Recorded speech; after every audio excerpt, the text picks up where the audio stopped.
You know that moment when you realize your marriage is just one big mistake? That's where I am right now. I'm Alexis, 34, and I'm about to blow up my entire life tomorrow. 7 years with Brian, and I'm just done. Completely done. It wasn't always like this. When we first got married, I thought Brian hung the moon. He was attentive, we'd go on actual dates, and he'd listen when I talked about my day at the marketing agency. Fast forward to now, and I can barely stand being in the same room as him. He comes home from his accounting job, plops down on the couch, and zones out playing video games until bedtime. Like, hello? I'm right here? But he doesn't even notice me anymore. I've tried everything to get his attention. I changed my hair 3 times last year. I bought new clothes. I even suggested we try those couples workshops my friend Stephanie raved about. Nothing worked. Brian just nodded along, said, "Sure, babe, whatever you want," and then went right back to his PlayStation. It's like living with a robot who occasionally remembers to take out the trash. The breaking point came last month when I planned this amazing anniversary dinner. I'm talking fancy restaurant, new dress, the works. I even booked that Italian place downtown that you have to reserve like 2 months in advance. And what happened? Brian showed up 45 minutes late because he lost track of time, finishing some level on his stupid game. I sat there nursing my drink, checking my phone, while the waiter gave me those pitying looks. I wanted to die. So I've been seeing this therapist, Dr. Winters, for a few weeks now. Just me, not Brian. He doesn't even know I've been going. At first it was just a vent, you know? But last session she suggested maybe we should try couples therapy. I laughed and said, "What's the point?" That's when it hit me. There is no point. This marriage is over. I don't love him anymore. I don't even like him. Instead of telling Dr. Winters that couples therapy was useless, I nodded and said I'd bring Brian to our next session. But what Brian doesn't know is that I'm planning to use that session to tell him I want a divorce. I know, it sounds cruel. But if I tell him at home, he'll either shut down completely or try to convince me to stay. At least with Dr. Winters there, he'll have to actually listen to me for once. I've got it all planned out. The appointment is for Tuesday evening. I've been rehearsing what I'll say in my head, how I've grown and he hasn't, how we want different things now, how neither of us is happy anymore, even if he won't admit it. I imagine he'll be shocked at first, then probably beg me to reconsider. Brian hates change. He's so predictable that way. But I need to stay strong. I deserve better than this half-life we're living. My friend Kayla thinks I'm making a huge mistake. "You don't throw away 7 years over him being a little distant," she said. Easy for her to say when her husband still looks at her like she's dessert. Stephanie is more supportive. She went through her own divorce last year and says it was the best decision she ever made. She's already dating this hot yoga instructor who actually texts her back right away. Meanwhile, I have to send Brian 3 messages before he acknowledges I exist. I haven't told my parents yet. They love Brian. My mom is always saying how lucky I am to have found such a stable man. As if stability is enough when you're dying of boredom. My dad will probably take Brian's side too. He's old school like that. Marriage is forever, work through your problems, blah blah blah. But they don't have to live my life. I do. I packed a small bag yesterday while Brian was at work. Just essentials. Kayla said I can stay with her for a few days after I drop the bomb, just to give Brian some space to process. I'm not heartless. I know this will hurt him. Part of me still cares about him, obviously. We've been together since college. But I'm suffocating here, and I can't do it anymore. Something has to change. Tonight is our last night as a normal married couple, and he has no idea. He came home, gave me that same distracted kiss on the cheek, and asked what's for dinner. I made his favorite, lasagna. Out of guilt, I guess. He thanked me and then immediately went to the living room to check his fantasy football lineup. Didn't even ask how my day was. It's like I'm invisible in my own home. Tomorrow everything changes. I keep trying to feel sad about it, but mostly I just feel relief. Like I can finally breathe again. Is that terrible? Maybe. But I've spent too long worrying about what Brian needs. It's time to think about what I need. And what I need is out. Tuesday is finally here, and I feel like I'm going to throw up. Brian asked why I scheduled a therapy appointment for both of us out of nowhere. I just said it was important, and I couldn't explain until we got there. He gave me this weird look, but didn't push it. The entire drive to Dr. Winter's office felt like torture. Brian kept trying to make small talk about some work project, completely oblivious to the bomb I was about to drop on our marriage. The waiting room was empty, except for us. Brian flipped through some outdated magazine while I checked my phone to avoid eye contact. My heart was pounding so hard I was sure he could hear it. Dr. Winters called us in exactly at 6. Her office has these 2 identical beige armchairs facing her desk. I've sat in the left one for my individual sessions, so I took that one again. Force of habit, I guess. Dr. Winters smiled that professional therapist smile and asked, "So what brings you both here today?" She knew, of course. We had discussed my plan last week, but she had to pretend this was all new information. I looked at Brian, then back at her, and suddenly my throat felt like sandpaper. The speech I'd rehearsed 100 times vanished from my brain. "Alexis wanted to come," Brian said, breaking the silence. "Said it was important." He turned to me expectantly, completely unprepared for what was coming. That's when the tears started. Not delicate, pretty crying either, full-on ugly sobbing that I couldn't control. "I want a divorce," I finally managed to choke out. "I'm done. I can't do this anymore." The room went completely silent, except for my sobs. I expected Brian to say something, anything, to ask why, to tell me I was being ridiculous, to beg me to reconsider. But he just sat there, completely still, staring at me with absolutely no expression on his face. Not anger, not sadness, nothing. It was unnerving. Dr. Winters cleared her throat. "Brian, would you like to respond to what Alexis just shared?" Brian shifted his gaze from me to Dr. Winters, then back to me. His face was completely blank, like he was watching a slightly boring commercial. Then, in the most detached voice I've ever heard, he said, "Okay, let's go ahead and finalize the details." Wait, what? That's it? 7 years together and all he had to say was, "Okay?" I stopped crying for a second out of pure shock. This wasn't how this was supposed to go. Where was the emotion? The fight? The drama? I'd prepared for every reaction except complete indifference. I started crying harder, a mixture of frustration and hurt taking over. "You have no empathy," I shouted. "No compassion. You don't even want to fight for our marriage." Still nothing. He just sat there, completely unmoved by my outburst. Dr. Winters tried to guide the conversation, asking Brian about his feelings, but he barely engaged. One-word answers, no emotion. It was like talking to a brick wall. Meanwhile, I was falling apart, mascara probably all over my face, feeling increasingly stupid for expecting, I don't know, something more than this. The rest of the session was excruciatingly awkward. Dr. Seth Winters suggested we both take some time to process and perhaps schedule another session once emotions had settled. Brian just nodded. I couldn't even look at him anymore. This wasn't the closure I wanted. This wasn't him realizing what he was losing. This was him already checked out, probably relieved I was the one to pull the trigger. The drive home was complete silence. Not even the radio. Just the sound of the wipers against a light drizzle that had started while we were inside. I kept stealing glances at Brian, trying to read his face, but there was nothing there. He stared straight ahead, both hands on the wheel, like I wasn't even in the car. By the time we pulled into our driveway, I was exhausted from crying and from the tension. We walked into the house, and without a word, Brian grabbed a blanket from the hall closet and headed straight for the couch. Not even a good night or we'll talk tomorrow. Just nothing. I stood in our bedroom doorway, waiting for something, anything, but he just arranged his pillow, turned on his side facing away from me, and that was it. Conversation over. Marriage over. I barely slept that night. Every time I closed my eyes, I saw Brian's emotionless face as I poured my heart out. By morning, I was a mess of confusion and anger. I had expected him to be upset, to fight for us, maybe even to beg me to stay. His complete lack of reaction felt almost insulting. Did our marriage mean that little to him? Was he really that relieved to be rid of me? I got up early, took a long shower, and left for work before Brian woke up. I needed space to think, to process what had happened. The office was a welcome distraction. I threw myself into my projects, barely speaking to anyone. A few people noticed my red eyes, but I blamed allergies. I wasn't ready to tell the divorce story yet.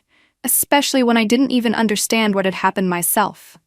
Throughout the day, I kept checking my phone, expecting some message from Brian. An angry text, a sad one, maybe even divorce lawyer recommendations, anything. But there was nothing. Complete radio silence, as if I'd imagined our entire therapy session. By lunchtime, I was obsessively checking my phone every 5 minutes. Had he blocked me? No, my messages were going through, just not being answered. Kayla called around 2, eager for details about how the therapy session went. I stepped outside to take the call, not wanting my coworkers to overhear. He didn't even react, I told her, still in disbelief. Like, at all. He just said okay, and that was it. That's weird, Kayla said after a pause. Maybe he's in shock? Or maybe he's been feeling the same way but didn't know how to tell you? That thought hadn't even occurred to me. Had Brian been as unhappy as I was? Is that why he accepted the divorce so easily? But then, why not just tell me himself? Why let me be the bad guy? By the time I left work, I'd convinced myself that Brian had probably spent the day moving out or meeting with lawyers. Maybe even changing the locks. He'd seemed so cold, so detached. Who knew what he was capable of? I drove home slowly, rehearsing what I'd say if he confronted me. But when I pulled into our driveway, his car was there. Just like normal. I walked in to find Brian exactly where I'd left him that morning, on the couch, playing his PlayStation. He didn't even look up when I entered. It was as if nothing had changed, as if I hadn't just asked for a divorce less than 24 hours ago. The normalcy was almost more unsettling than any confrontation would have been. "Have you eaten?" I asked, just to break the silence. "Ordered pizza," he replied, still not looking away from his game. "There's some left in the fridge if you want it." Small talk. We were reduced to small talk after what happened yesterday. I stood there for a minute, waiting for him to say something, anything, about our situation. When he didn't, I went to the kitchen, more out of habit than hunger. I opened the refrigerator, stared blankly at the pizza box, then closed it again without taking anything. I had to say something. This weird limbo was worse than any argument. I walked back to the living room, my heart pounding. "Brian," I said, trying to keep my voice steady, "can we talk about what happened last night?" He paused his game, a small victory, and finally looked at me. "What is there to talk about?" he asked, his voice completely neutral. "I mean, everything," I said, sitting down on the edge of the armchair across from him. "I told you I want a divorce. Don't you have anything to say about that?" Brian stared at me for what felt like forever. Then, with a calmness that made my skin crawl, he said, "I already got myself an apartment. Took my name off the lease here." The room started spinning. What did he just say? An apartment? Already? "You? What? When did you even have time to do that?" I stammered. "This morning," he said, still infuriatingly calm. "The property manager is a client. He had a unit available. Signed the papers at lunch." I felt like someone had knocked the wind out of me. In the space of one day, less than 24 hours, Brian had completely accepted our divorce and moved on. No tears, no second thoughts, no desperate attempts to save our marriage. Just done, over, moving out. "So that's it," I heard myself say, my voice sounding distant and strange. 7 years together and you're just leaving? Just like that?" Brian shrugged. "Isn't that what you wanted? You said you were done." I opened my mouth to respond, but what could I say? Yes, I had said that. I had meant it too, or at least I thought I did. But I hadn't expected him to take it so literally. So finally, there was supposed to be a conversation, negotiations, maybe even a last-ditch attempt at counseling. Not this clean, emotionless break. Everything happened so fast after that. Brian packed his essential stuff that weekend while I stayed at Kayla's, unable to watch him dismantle our life together. When I came back Sunday night, half the closet was empty, the PlayStation was gone, and so was Brian. He left his key on the kitchen counter with a note saying his lawyer would be in touch about dividing our assets. That's when it really hit me.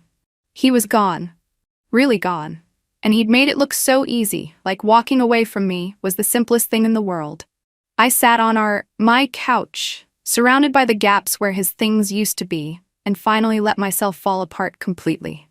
Kayla came over with wine and ice cream, ready for a proper pity party. "I just don't understand," I kept saying through tears. "How could he just leave like that? No fight, no nothing?" Maybe he was already checked out, Kayla suggested, pouring me another glass. Guys are weird like that. They can be done with something emotionally way before they actually leave. But that didn't sound like Brian. The Brian I married was sensitive, emotional even. He cried at sad movies. He kept all our anniversary cards in a box under the bed. How could that same man just walk away without a single tear? The worst part was facing everyone else. My parents were shocked. They thought we were the perfect couple. But you two never fought, my mom kept saying, as if that was proof of a good marriage, instead of what it really was. Two people who'd stopped caring enough to argue. Stephanie was more practical. Get a good lawyer, she advised. Even if it's amicable now, these things can get ugly fast. But it wasn't getting ugly. Brian's lawyer contacted mine, they exchanged some emails, and everything was proceeding with disturbing efficiency. No drama, no fights over who gets the blender, nothing like the divorce horror stories I'd heard from friends. Work became my refuge. I threw myself into projects, stayed late, came in early. Anything to avoid going home to that half-empty apartment that still smelled faintly of Brian's cologne. My boss noticed my sudden dedication and gave me a big campaign to manage. Under normal circumstances, I would have been thrilled. Now, I was just grateful for the distraction. Weeks passed. The divorce papers were moving forward. We'd agreed to sell the apartment and split the proceeds. I'd started looking at smaller places closer to downtown. Life was continuing, rearranging itself around Brian's absence. But I couldn't shake this nagging feeling that I'd somehow lost control of the situation. I was the one who asked for the divorce. I was the one who was unhappy. So why did it feel like Brian had all the power? Why was he thriving while I was still struggling to figure out how to properly budget for groceries for one person? According to mutual friends, he'd already furnished his new place, joined a gym, and seemed really good, actually. Meanwhile, I was surviving on takeout and Kayla's sympathy. One night, after one too many glasses of wine, I did something I swore I wouldn't do. I drove past his new apartment. It was in one of those modern complexes with a pool and a gym, nicer than our place. His lights were on. I could see the silhouette of him moving around inside. He wasn't hunched over in despair. He wasn't surrounded by pizza boxes and dirty laundry. He was just living his life. Without me. I cried the whole way home, but these tears were different. Not sad exactly. More angry. How dare he be okay when I was still a mess? How dare he move on so quickly when I was still finding his socks under the bed? It wasn't fair. None of this was turning out how I'd imagined. 3 months after that fateful therapy session, the divorce was finalized. No dramatic courtroom showdown, no tearful last-minute reconciliations. Just signatures on papers and a certified letter confirming I was officially no longer Mrs. Brian Taylor. I was back to being just Alexis Wilson, 34, single, starting over. The apartment sold quickly, giving me enough money for a decent down payment on a condo closer to my office. It was smaller, but mine alone, with no empty spaces to remind me of what was missing. I'd painted the walls colors Brian would have hated and bought all new furniture. A fresh start, that's what everyone kept calling it. Stephanie insisted on throwing me a divorce party, complete with a cake shaped like a broken chain. It felt strange to celebrate something that still felt like a failure. But I went along with it. The photos looked great on Instagram. Me smiling with my girlfriends, champagne in hand, #new beginnings.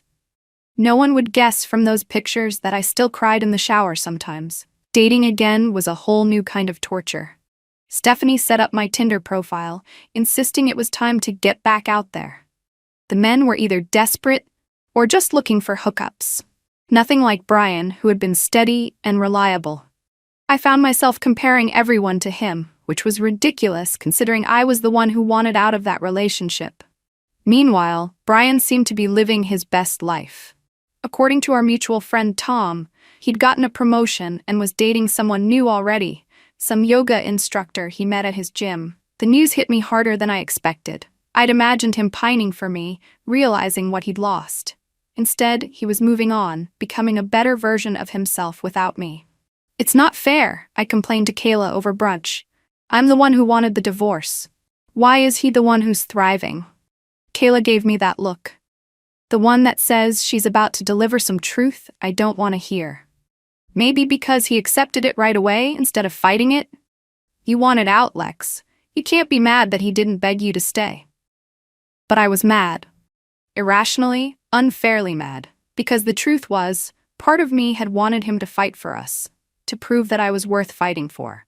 His calm acceptance felt like confirmation of all my insecurities, that I wasn't special enough, interesting enough, lovable enough to make someone want to stay. My therapist, a new one, not Dr. Winters who had witnessed my marriage's demise, suggested that maybe I wasn't really over Brian. "It sounds like you're still processing grief," she said gently. "That's normal after ending a long relationship." But I wasn't grieving Brian. Not exactly. I was grieving the fantasy I'd built around our divorce. The drama, the begging, the realization too late of what he was losing. The reality, his quick acceptance and smooth transition to single life, was far less satisfying than the scenario I'd imagined. 1 year after our divorce, I ran into Brian at a mutual friend's wedding. He looked good. Really good. New haircut, nice suit, confidence I hadn't seen in him for years. He was there with his new girlfriend, the yoga instructor. She was pretty in that effortless way, all glowing skin and easy laughter. We made awkward small talk at the bar. He asked about my promotion, news travels in small circles, and I asked about his new condo. He seemed genuinely happy for my success, with none of the bitterness I still carried. As we stood there exchanging pleasant nothings, I realized something that hit me like a ton of bricks.